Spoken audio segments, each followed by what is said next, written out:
Naša pevačica i inače učesnica reality programa Zadruga, Nadežda Biljić, se poverila zadrugarima da se posljednjih dana trudi da pobegne od svih cimera, jer sumnja da je ostala u drugom stanju i da želi da se izoluje od svih dok se ne utvrdi prava situacija.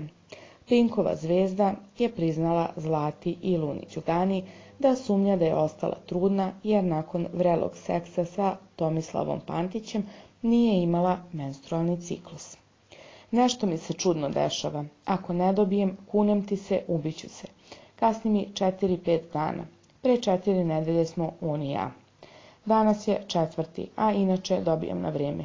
Jedino od stresa mogu da prokrvarim, a inače mi nikad ne kasni, pričala je nervozno Nadežda.